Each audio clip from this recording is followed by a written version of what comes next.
There's an interesting piece that came out in Newsweek that I find rather discomforting. It's called "COVID Lockdowns May Have No Clear Benefit versus Other Voluntary Measures," an international study shows.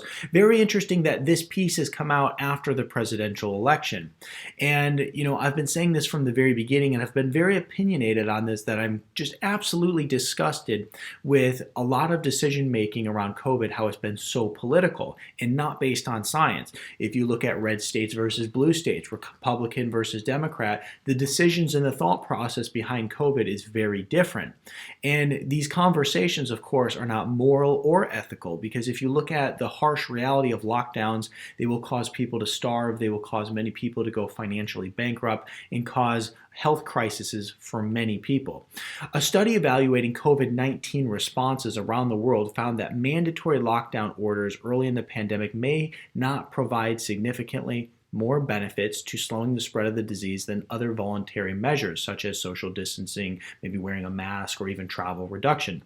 This was posted in the European Journal of Clinical Investigation. Let's look at the conclusion of this actual article here.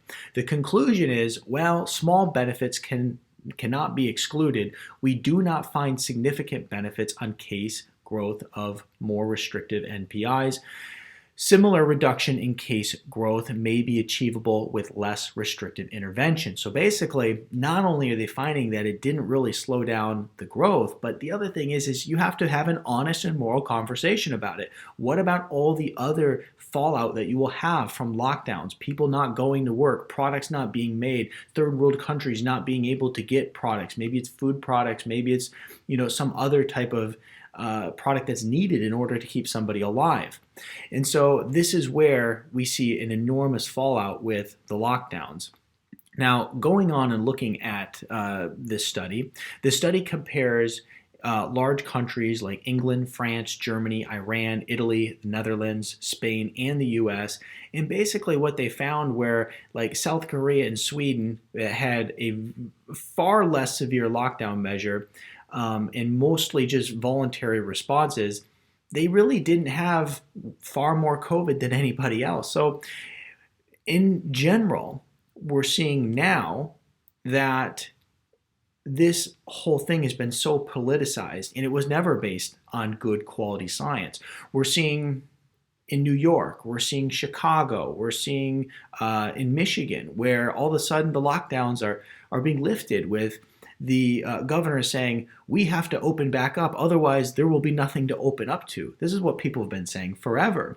Now, if you're close to the situation and you maybe have friends, or maybe you're affected yourself, maybe you've lost your job, maybe your friends have went financially bankrupt and their business is closed, you take a very different approach to this versus maybe if you have a government job and your paycheck has never been interrupted. So that's why it's so important to make sure that you're having a moral and ethical conversation about this. This study was conducted with research and affiliate with Stanford University. There also is a group of scientists who wrote the Great Barrington Declaration, a controversial statement that encouraged governments to lift lockdowns restrictions to achieve herd immunity among young and healthy people while focusing on protection of the elderly.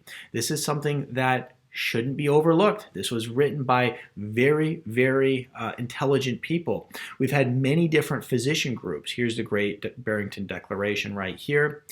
As infectious disease epidemiologists and public health scientists, we have grave concerns about the damaging physical and mental health impacts of prevailing COVID-19 policies, and recommend an approach we call focus projection. Okay, so basically they're saying we're acknowledging that there's huge health implications in the way of mental health and physical health.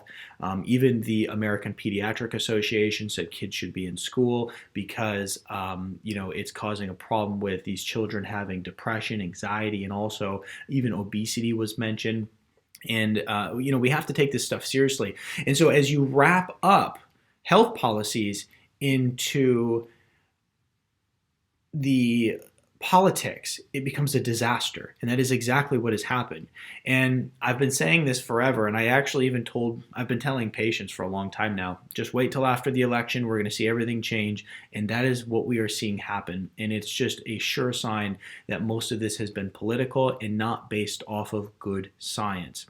And it's no way to make health policy. It's very frustrating from a doctor, any doctor standpoint. And though many doctors maybe were on the front lines and they agree with more lockdowns and more restrictions, I have to disagree with that because I think, once again, that's a very dishonest conversation if you're a doctor who is making a very good living for yourself, going to work every day, telling somebody else they can't go to work. So very frustrating overall. And I understand that everybody's life situation is a little bit different, but the whole point of me going through this is just to basically show you what many of us already knew, and also to point out how ridiculous it is that politics is what was really determining health policy.